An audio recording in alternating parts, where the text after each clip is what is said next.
China's modernization drive has been dramatic, and I mean, it's clearly achieved a huge amount. China has achieved quite a high level of development, like a middle income, close to a middle income status country. Is that it's not just a quantitative growth, it is quality as the parameter of growth. Qualitative growth, which means basically human development. Well, I think in terms of modernizing its economy, it's done an outstanding job. I think there are very few people in the world who aren't amazed by China's economic performance since roughly 1990.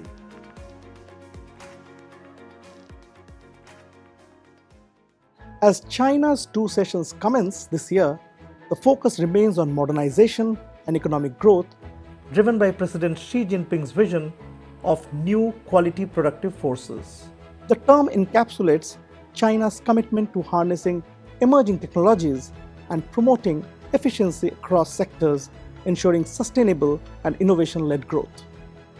With China's economy demonstrating resilience, marked by a remarkable 5.2% growth in 2023, a figure that surpassed global expectations, the two sessions acquire global significance, particularly amidst the evolving power dynamics between China and the US-led West.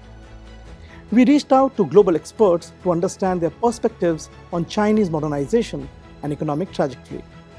Professor Kerry Brown of King's College London has examined the implications of China potentially emerging as the world's leading economy in his book titled China Incorporated: The Politics of a World Where China is Number One. Well, we are and we are. I mean, we're partly in that world because I think in some areas of the planet now, quite a large number in the global south, China is as important as the United States, maybe more so. What I was really struck by was how even the possibility that China could become a dominant economy was creating quite a strong response in the rest of the world. There's a far greater self-confidence in its overall national strength, what is called the comprehensive national strength.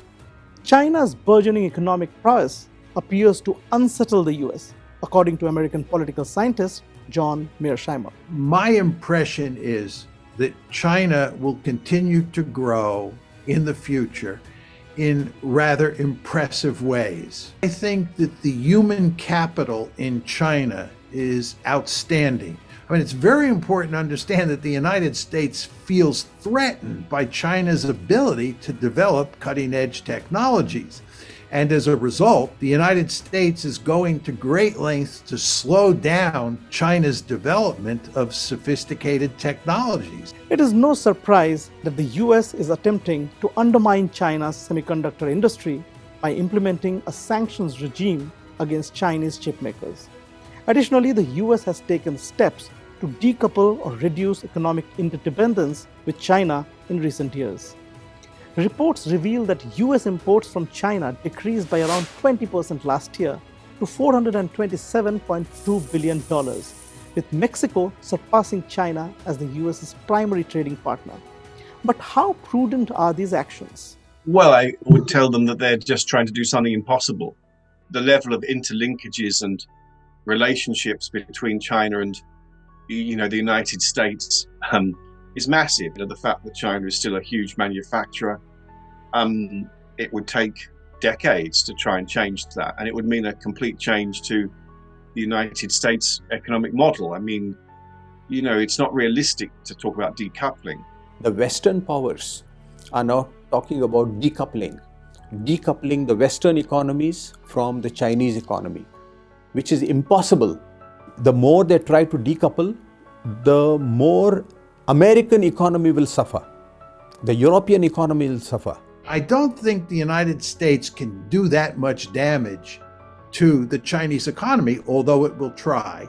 And I think in terms of developing cutting-edge technologies, which matters the most, I think China will continue to do very well for itself in the future. Ironically, for over 2 decades, many self-proclaimed China watchers in the West have forecasted the imminent collapse of China, only to be proven wrong repeatedly. We don't really go on about the collapse of the European economy or the collapse of the American economy. I mean, we tend to sort of think of challenges and structural readjustments. And I guess that's not what we do with China. We either think of it being booming or busting, and we have a very sort of extreme kind of set of approaches to it. And I don't think many economists have really tracked accurately what's happening in the Chinese economy.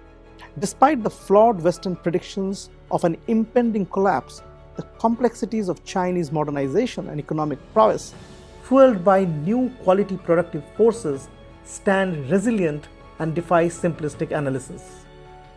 As the world observes China's economic ascent and its far-reaching implications, one thing remains certain: the outcomes of China's 2 sessions will reverberate across the globe, shaping the future of international politics and economics.